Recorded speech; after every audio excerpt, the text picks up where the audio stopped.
He hunted where people felt safest. In quiet neighborhoods, on tree-lined streets where porch lights burned soft and steady through the night. He didn't target the rich or the famous.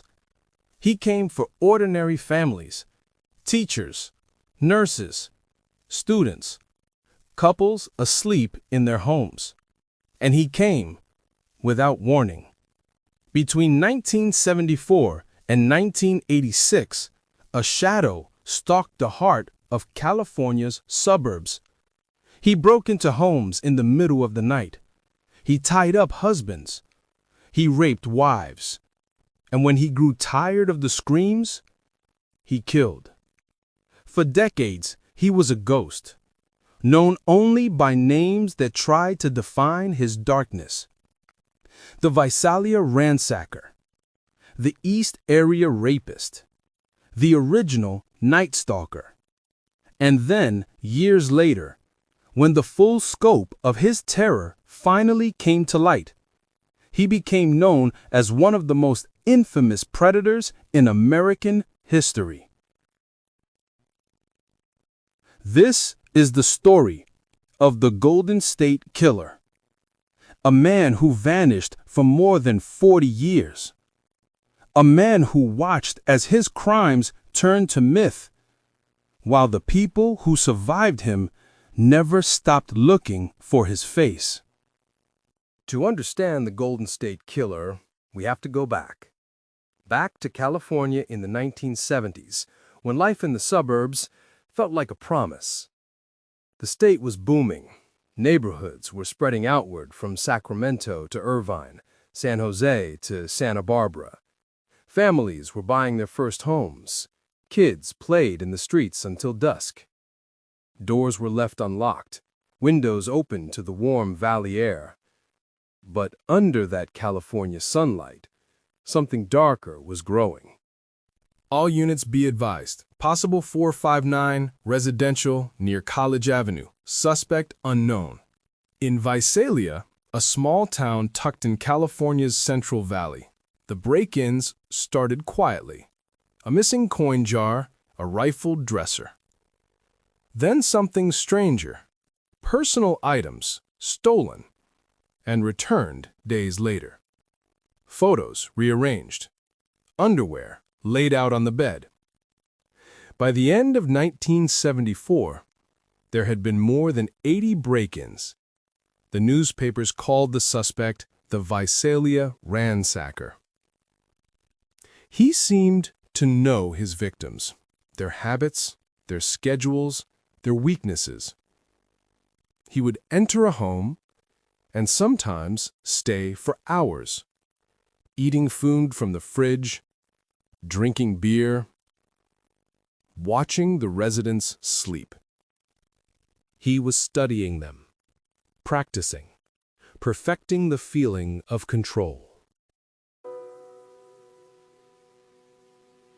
The ransacker's crimes escalated, as they often do with men like him, from theft to assault to something far worse. In September 1975, a young college professor named Claude Snelling heard a noise outside his home. His 16-year-old daughter was being dragged from her bedroom by a masked man. Claude ran to her defense and was shot once, point blank, killed instantly. The intruder fled into the night, and for a while, the ransacker disappeared.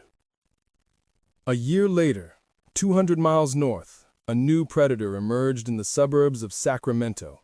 He was quiet, methodical. He struck in the middle of the night, slipping through sliding glass doors or windows left cracked for air.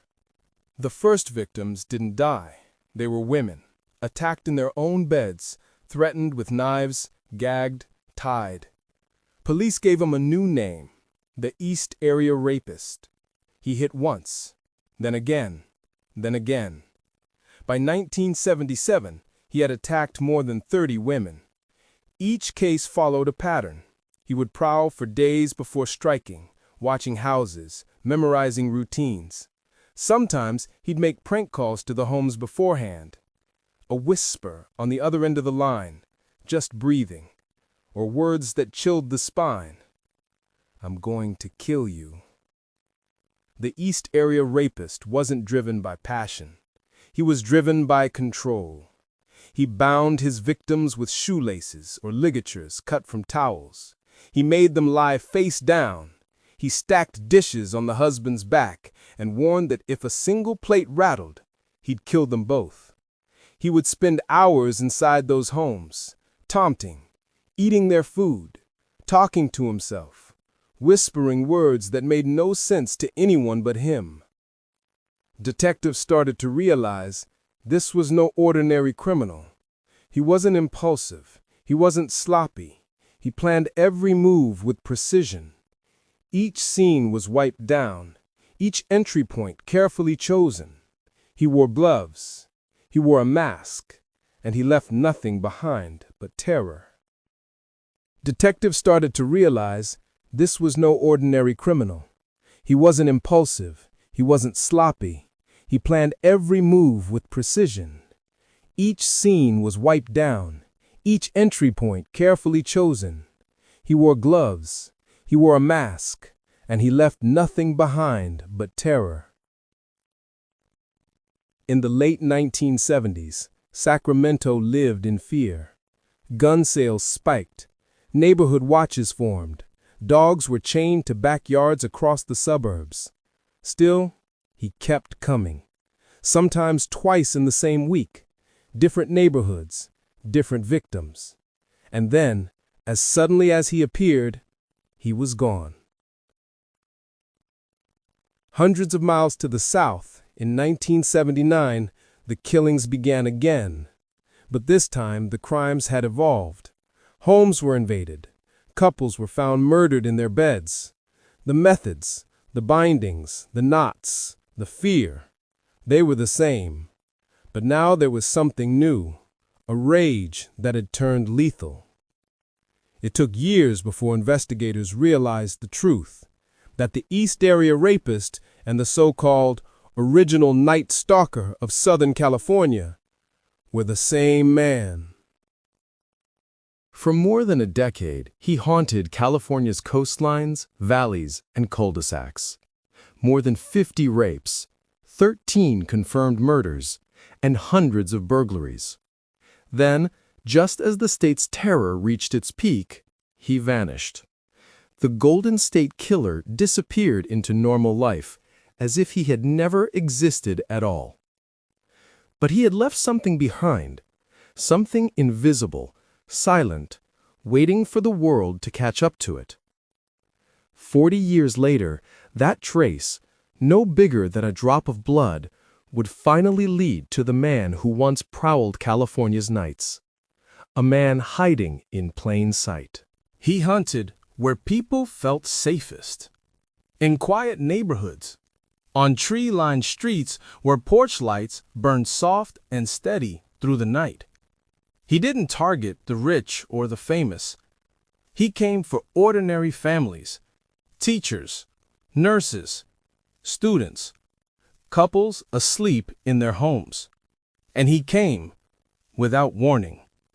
Between 1974 and 1986, a shadow stalked the heart of California's suburbs. He broke into homes in the middle of the night. He tied up husbands. He raped wives. And when he grew tired of the screams, he killed. For decades, he was a ghost, known only by names that tried to define his darkness.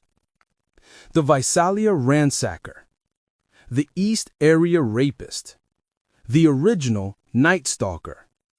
And then, years later, when the full scope of his terror finally came to light, he became known as one of the most infamous predators in American history. This is the story of the Golden State Killer, a man who vanished for more than 40 years, a man who watched as his crimes turned to myth, while the people who survived him never stopped looking for his face. To understand the Golden State Killer, we have to go back. Back to California in the 1970s, when life in the suburbs felt like a promise. The state was booming. Neighborhoods were spreading outward from Sacramento to Irvine, San Jose to Santa Barbara. Families were buying their first homes. Kids played in the streets until dusk. Doors were left unlocked, windows open to the warm valley air. But under that California sunlight, something darker was growing. All units be advised. Possible 459, residential, near College Avenue. Suspect unknown. In Visalia, a small town tucked in California's Central Valley, the break-ins started quietly. A missing coin jar, a rifled dresser. Then something stranger. Personal items stolen and returned days later. Photos rearranged. Underwear laid out on the bed. By the end of 1974, there had been more than 80 break-ins. The newspapers called the suspect the Visalia ransacker. He seemed to know his victims, their habits, their schedules, their weaknesses. He would enter a home and sometimes stay for hours, eating food from the fridge, drinking beer, watching the residents sleep. He was studying them, practicing, perfecting the feeling of control. The ransacker's crimes escalated, as they often do with men like him, from theft to assault to something far worse. In September 1975, a young college professor named Claude Snelling heard a noise outside his home. His 16-year-old daughter was being dragged from her bedroom by a masked man. Claude ran to her defense and was shot once, point blank, killed instantly. The intruder fled into the night, and for a while, the ransacker disappeared. A year later, 200 miles north, a new predator emerged in the suburbs of Sacramento. He was quiet, methodical. He struck in the middle of the night, slipping through sliding glass doors or windows left cracked for air. The first victims didn't die. They were women, attacked in their own beds, threatened with knives, gagged, tied. Police gave him a new name, the East Area Rapist. He hit once, then again, then again. By 1977, he had attacked more than 30 women. Each case followed a pattern. He would prowl for days before striking, watching houses, memorizing routines. Sometimes he'd make prank calls to the homes beforehand.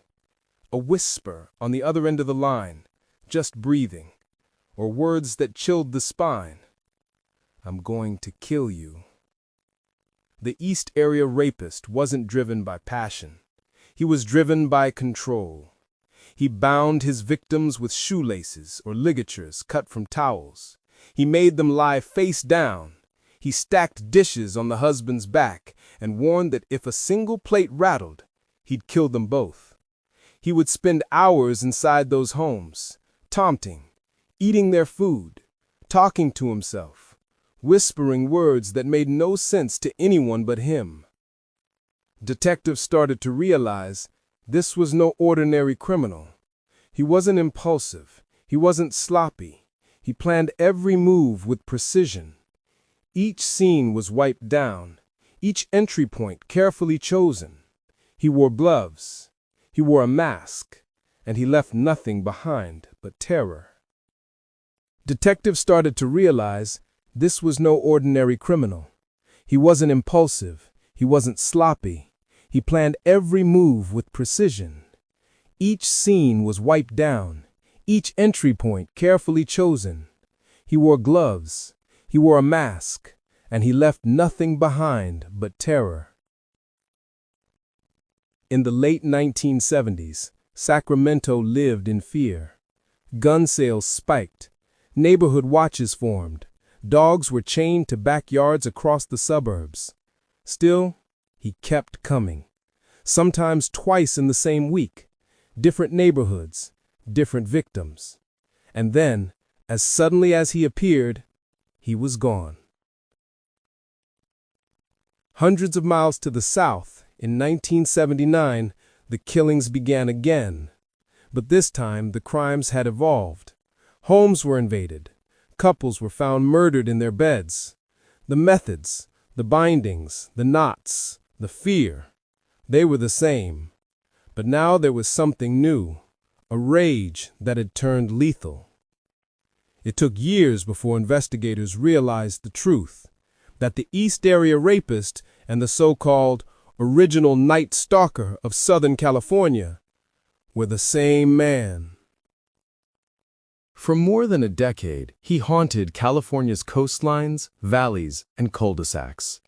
More than 50 rapes, 13 confirmed murders, and hundreds of burglaries.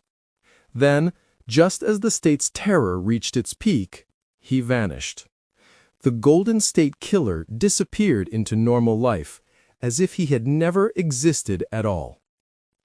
But he had left something behind, something invisible, silent, waiting for the world to catch up to it. 40 years later, that trace, no bigger than a drop of blood, would finally lead to the man who once prowled California's nights. A man hiding in plain sight. California, late 1970s. It was the age of disco, muscle cars, and growing suburbs. Everywhere, the promise of a better life. Sacramento's neighborhoods stretched outward. Pastel houses with trimmed lawns, kids on banana seat bikes, sprinklers misting in the heat. The American dream built on quiet streets and cul-de-sacs. But underneath that peace, the sound of breaking glass was becoming all too familiar. At first, it was hard to believe these were connected. A few isolated attacks, random, terrifying, but maybe coincidence. Detectives told reporters the same thing they told the public: be careful, lock your doors. But then came another one, and another, and another. Each crime scene told the same story: a suburban home, broken into at night. A masked man, small but strong, armed and prepared. He moved fast. He knew the house. He left nothing behind. By 1976, Sacramento was living in the shadow of fear. Women slept with guns under their pillows. Husbands stayed awake through the night, listening for the creak of a floorboard. Neighbors formed patrols.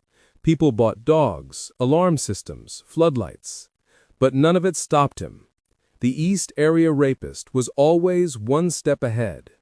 He hit middle-class neighborhoods, not gated communities, not remote ranches, places like Citrus Heights, Carmichael, Rancho Cordova, ordinary towns filled with teachers, nurses, and young families just starting out.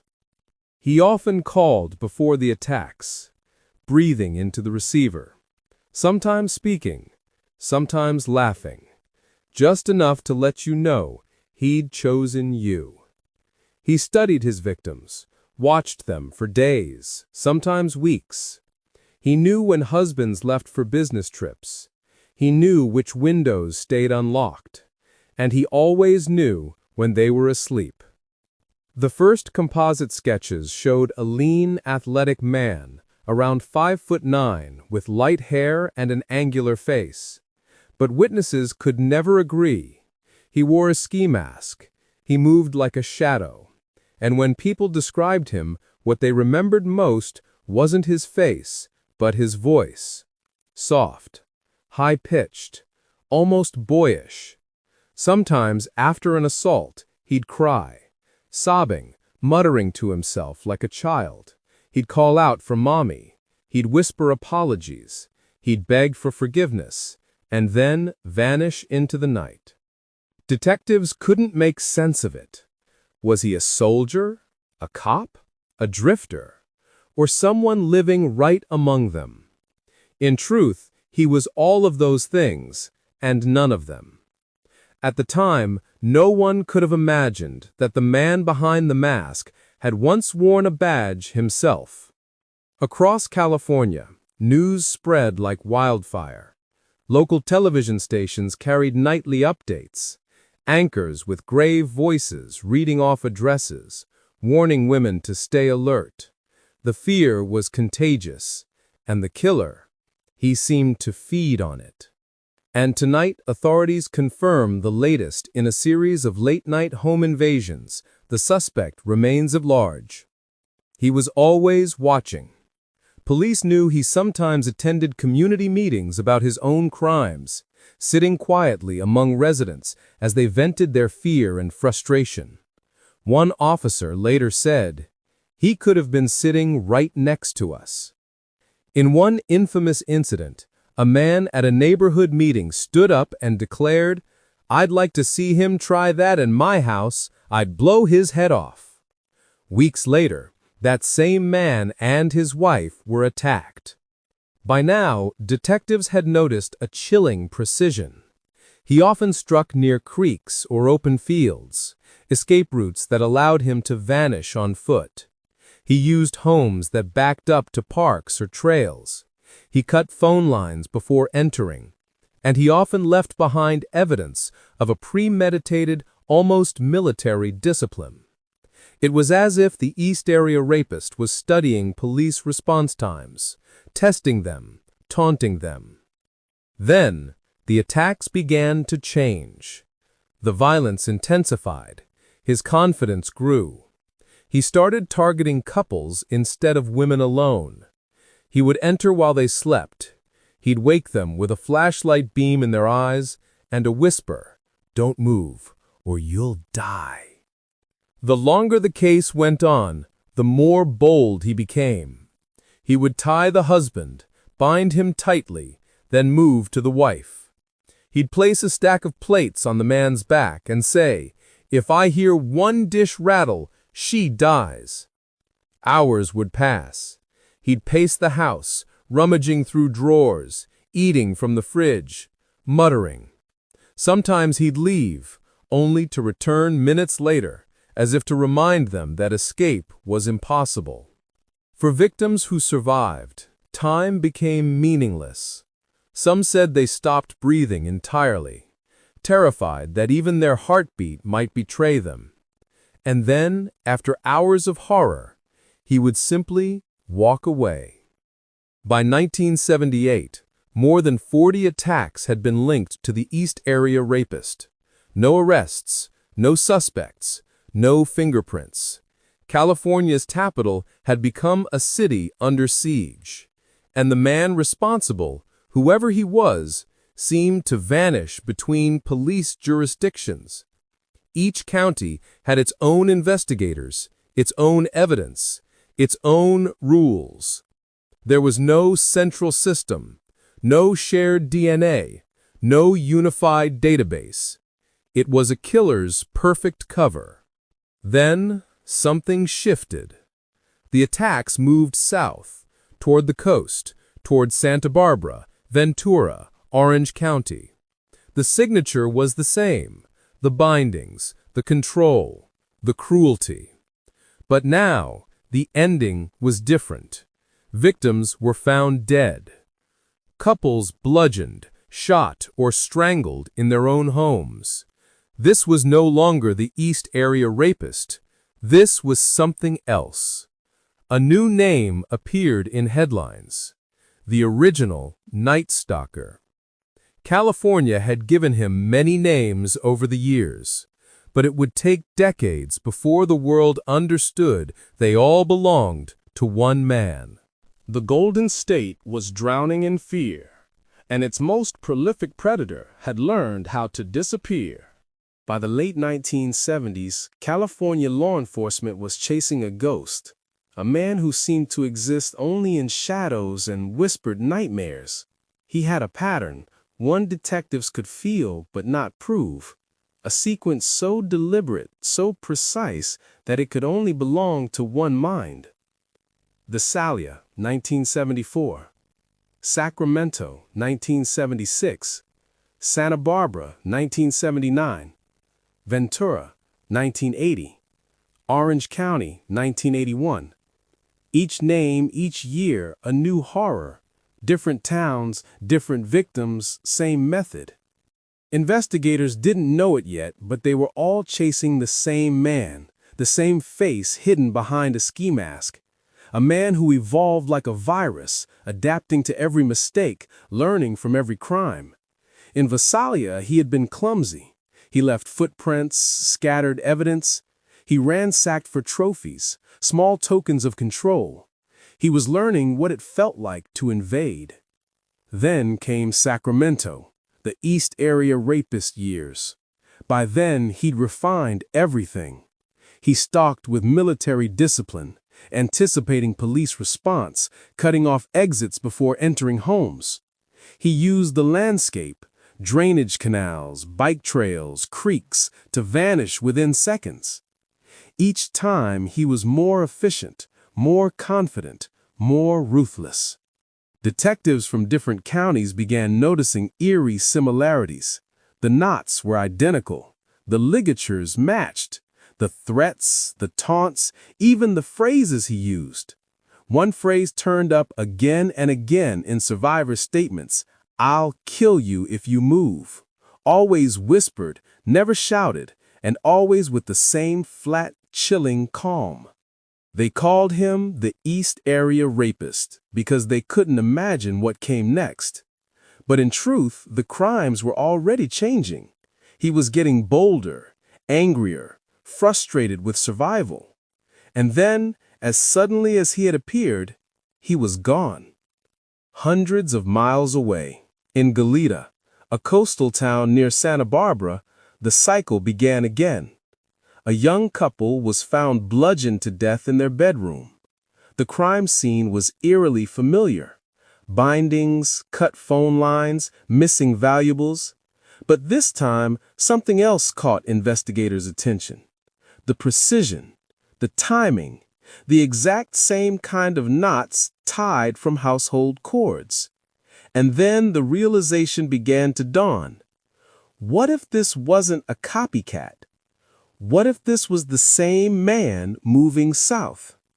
From 1979 to 1986, the original Night Stalker terrorized Southern California. Couples in quiet neighborhoods were found murdered, sometimes after reports of prowlers or strange phone calls in the days before.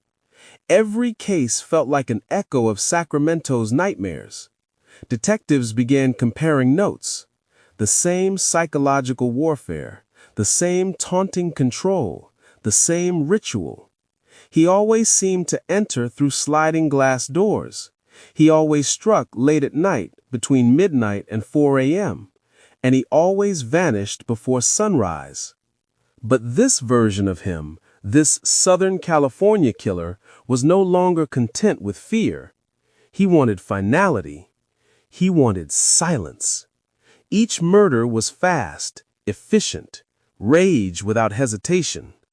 His victims ranged from young couples to retirees, men and women who represented the safety of suburban life. That's what he was destroying. He was never seen clearly, but witnesses recalled fragments. A figure darting through shadows. A man on a bike wearing dark clothes. Sometimes a dog barking into the dark, then silence. Every clue led nowhere. Detectives traced tire tracks, shoe prints, stray hairs. But in the late 70s and early 80s, forensic science had limits. DNA was still a dream. All they had were hunches, theories, and the haunting knowledge that the killer was still out there. Detective 1 faintly heard in archival audio. Same knot, same shoe print, different county. Detective 2 could be our East Area suspect, but we can't prove it. The jurisdictions were divided. Each county kept its own files, its own evidence boxes, its own theories. Some believed they were chasing the same man. Others insisted it was coincidence. It wasn't.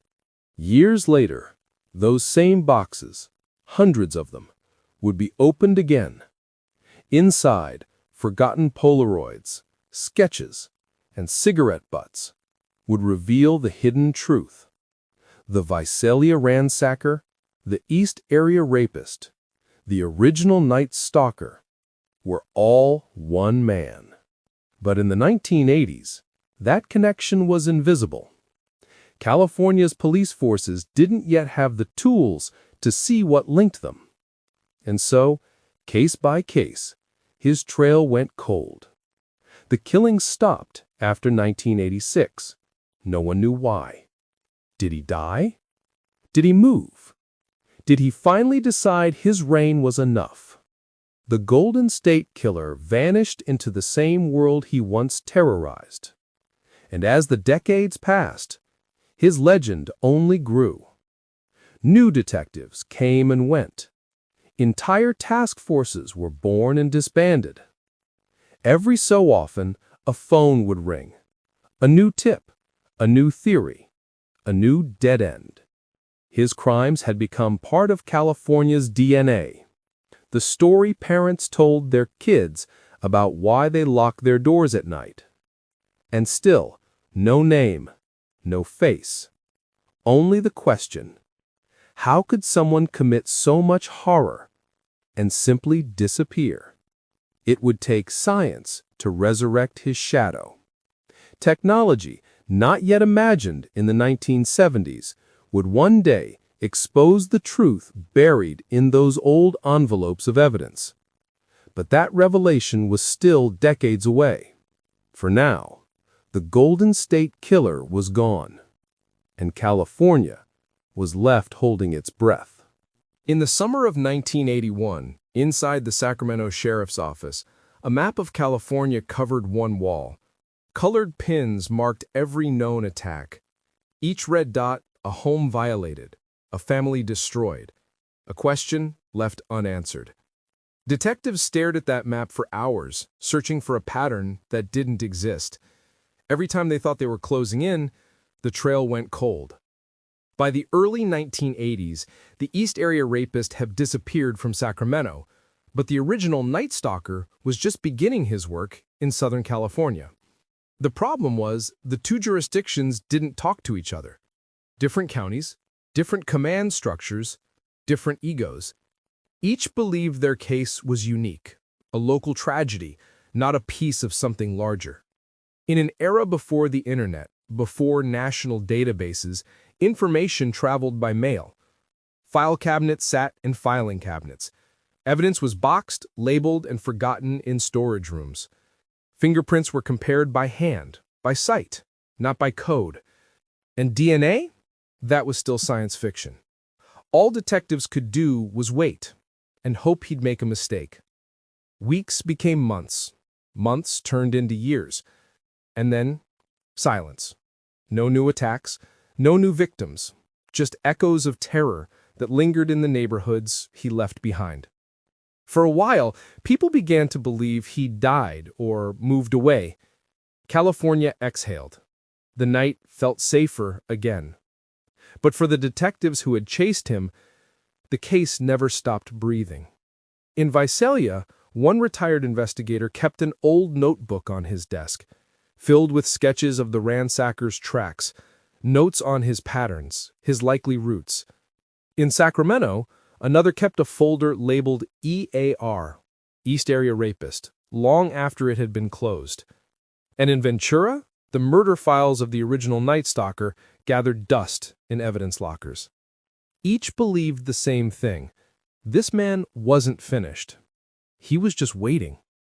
As the years rolled into the 1990s, crime scene investigation began to change. DNA analysis was no longer theory, it was real. And when cold case detectives reopened the old files, they discovered something that had never been possible before. In several of the unsolved murders, Ventura, Orange County, and Irvine, tiny samples had been preserved. Skin cells, semen, traces left behind decades earlier. They sent the samples to a state lab. Weeks later, the results came back, and everything changed. The murders in Southern California, the so-called original Night Stalker killings, were all linked by DNA. One man, one signature. It was proof, finally, that a single predator was responsible for the terror that had haunted California for years. But there was still no name, no match in any database. Whoever he was, he'd never been arrested, never been swabbed. He'd lived an invisible life. So the case sat there, scientifically proven, but unsolved. A riddle with all the pieces except the face. In 1997, a detective named Larry Crompton revisited the East Area Rapist files from the 1970s. He started comparing the old Sacramento attacks to the DNA results from the South. The binding methods matched, the voices, the phrases, even the shoe prints, the same size, same tread pattern. And then the breakthrough realization. The East Area Rapist and the original Night Stalker were the same man. The crimes had different names, different jurisdictions, but one story, one timeline, one monster. Still, without a suspect, the discovery felt like solving half a puzzle. They knew the what, they knew the how, but not the who. By the early 2000s, the case had been reclassified under a single name, the Golden State Killer. And that name stuck, because it carried the weight of everything he'd taken across the entire state. Detectives aged, new ones took their place. Entire careers began and ended in pursuit of the same ghost. Each new team believed they might be the ones to catch him. Each one underestimated just how deeply he'd buried himself in ordinary life. One retired investigator described it as a wound that never healed. He said, every time you thought the case was over, something would pull you back in. A memory, a detail, a victim's name you couldn't forget. The victims, too, carried that silence. They built lives, raised families, moved away. But the past was never truly gone. A creak in the hallway, a late-night call, and the fear returned. For 40 years, the Golden State Killer remained both everywhere and nowhere. A phantom threaded through decades of evidence, half seen in photographs and witness sketches. Detectives had his DNA, a perfect genetic fingerprint, but they had no way to match it. He could have been anyone.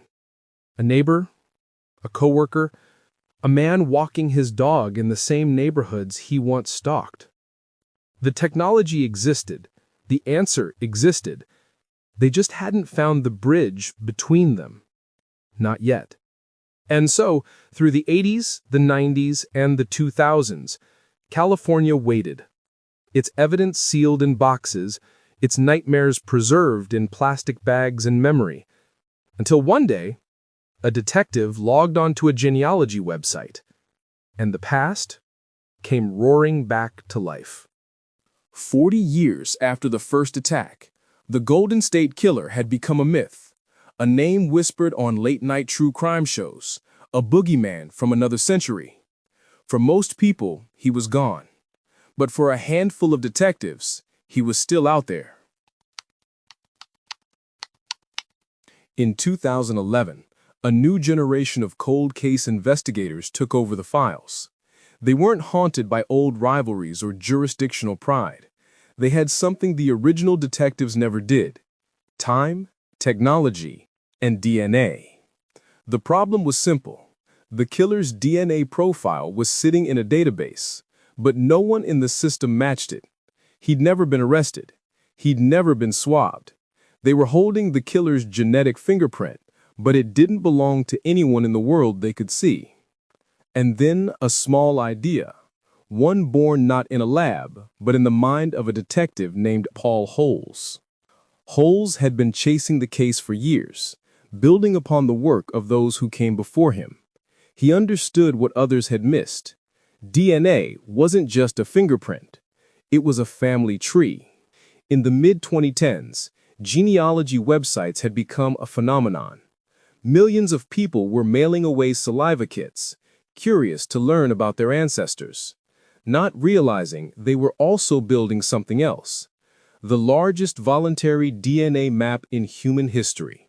Holes and a small team of forensic genealogists wondered, what if the Golden State Killer's DNA could be uploaded, not to law enforcement databases, but to these public genealogy sites? If a relative, even a distant cousin, had submitted DNA, it might show a partial match, a thread they could pull. They began with GED Match, a small open-source database used by amateur genealogists.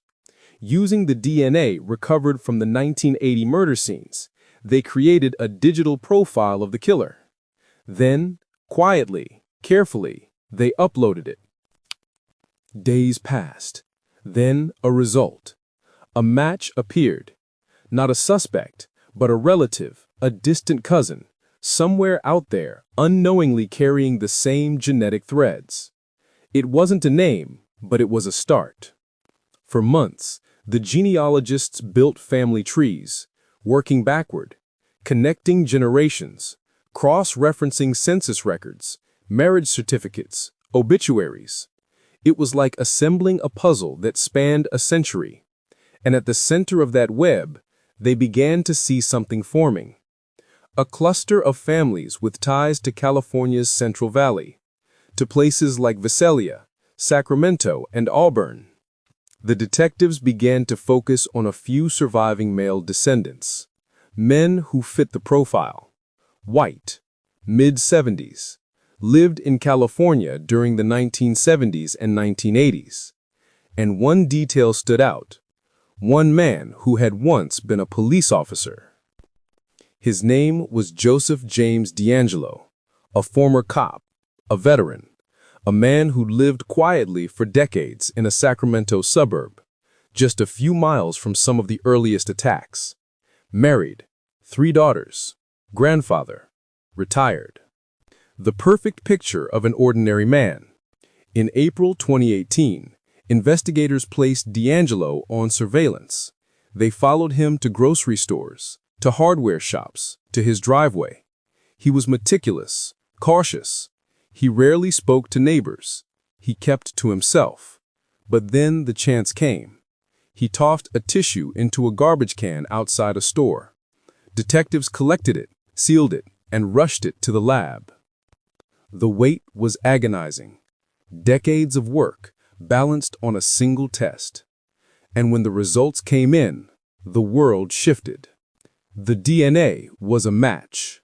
44 years after the first attack, the Golden State Killer had a name. Joseph James D'Angelo, a man who had sworn to protect the same people he terrorized.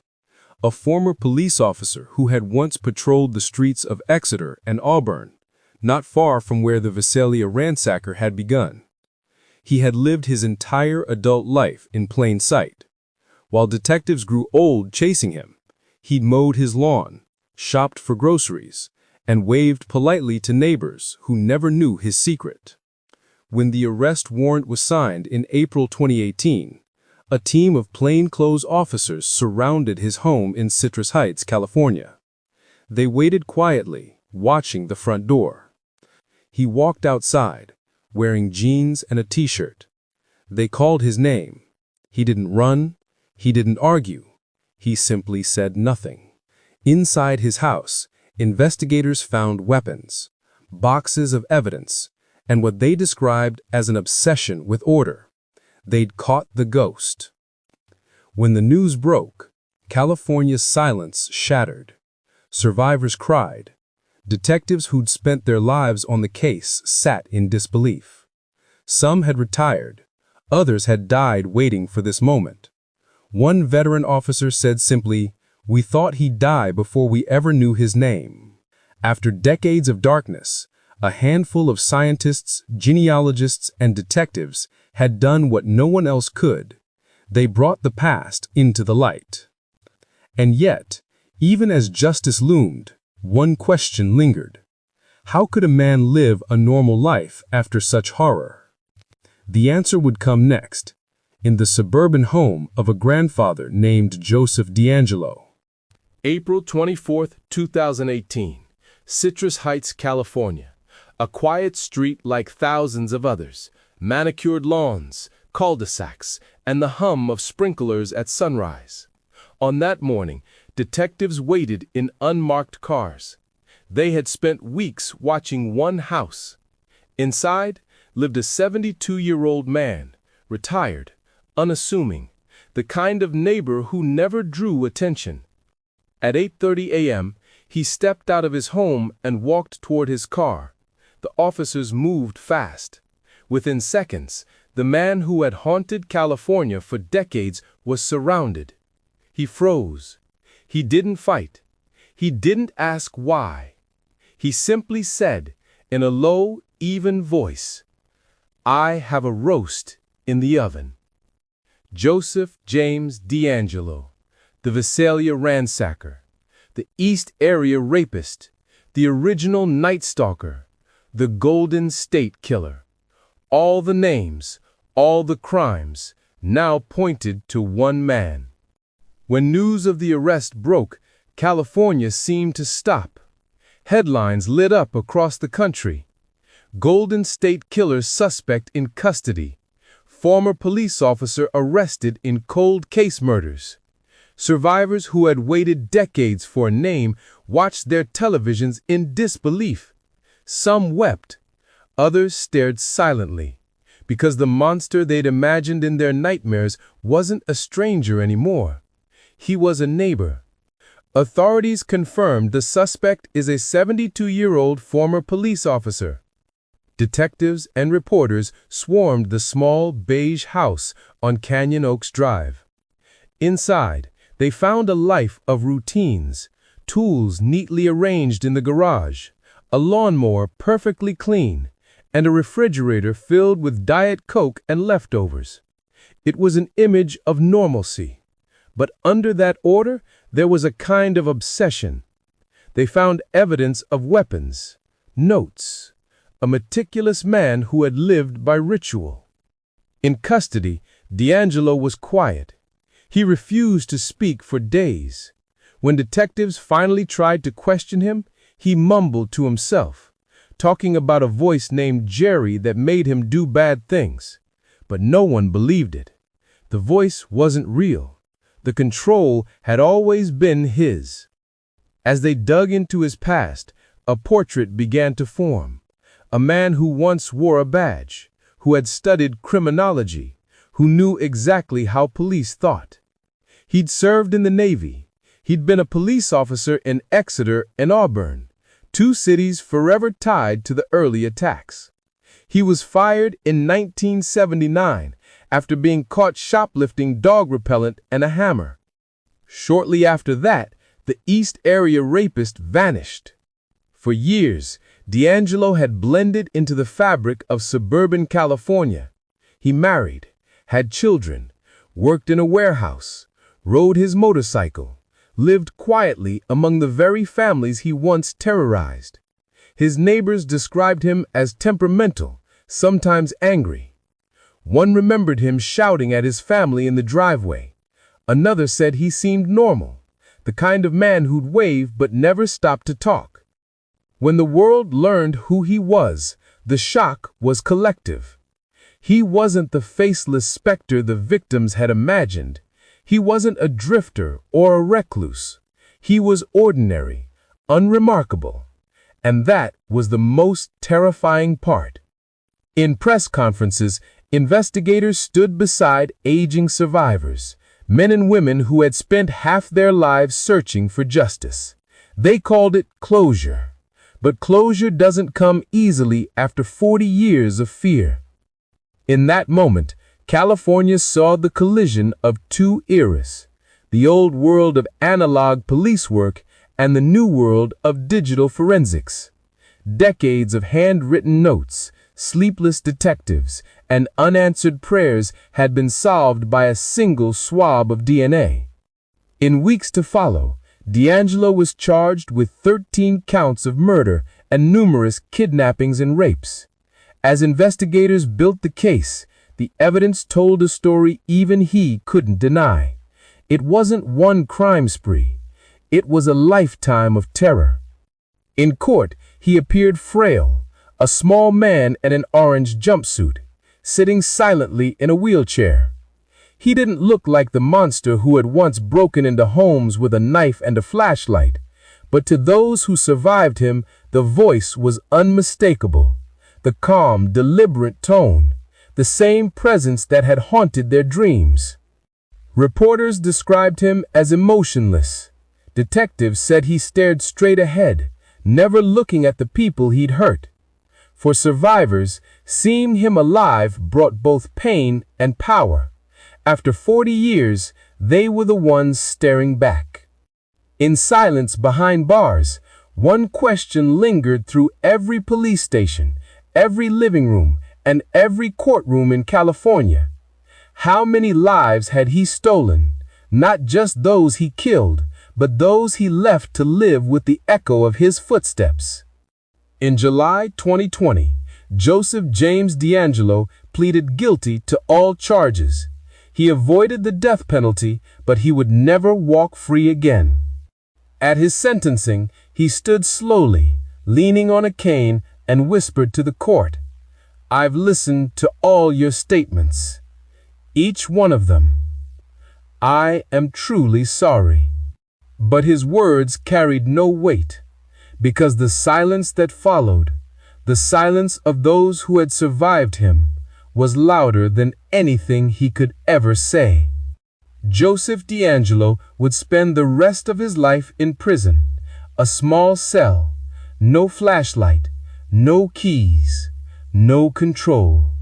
The same darkness he once brought to others, now his only companion.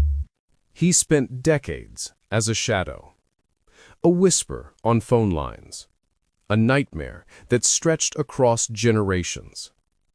And in the end, when the world finally saw him, he was small, old, frail.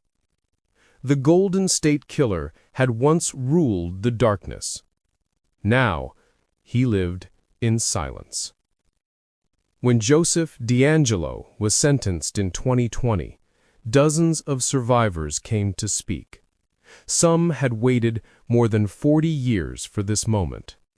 They walked to the microphone, looked him in the eye, and took back the voices he'd stolen. A woman named Jane Carson Sandler, one of the early victims, said, "I was frozen in fear that night. For years I lived with shame, with anger. But now I stand before you, unbroken." Another survivor, now in her 60s, told him, "You thought you controlled me, but you don't control me anymore." For the detectives who spent lifetimes on the case, the arrest brought both relief and grief.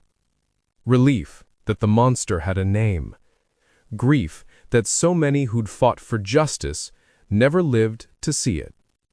One retired investigator said, "We didn't catch him in time, but we caught him before time ran out." The Golden State Killer case changed everything. It redefined what was possible in forensic science. It opened doors that could never again be closed. Within months of DeAngelo's arrest, police departments across the country began reopening cold cases using the same method: genetic genealogy, family trees, distant cousins, the invisible threads of DNA that bind every one of us. It wasn't just the story of a killer. It was the story of what happens when science, memory, and persistence refuse to give up. For the survivors, there is no real ending. The fear still echoes in the small details. A creak in the hallway, a light left on, a sound outside the window that makes the heart pause. But they've built lives in the wake of what he tried to destroy.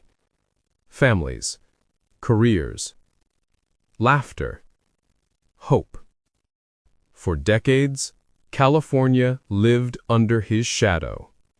Now, it remembers the light that came after.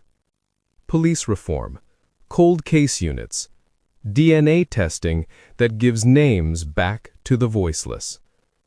The Golden State Killer didn't just change lives, he changed history, but not in the way he intended. He wanted power. He wanted control. But what he left behind was proof of something stronger: perseverance, science, and the will of people who refused to forget. Today, Joseph James DeAngelo sits in a cell at Corcoran State Prison, serving multiple life sentences without the possibility of parole. He will die there, anonymous once more, surrounded by the same silence he once imposed on others. But the world outside those walls has changed, because every sample of DNA collected, every name cleared or confirmed, is a reminder that even the coldest cases can still find warmth in the truth. For the families that waited half a lifetime, for the detectives who refused to let go, for the state that learned to lock its doors but never its hope, the story isn't about who he was, it's about who they became. Because in California, the light always returns, and no matter how long it takes, the truth is unforgettable.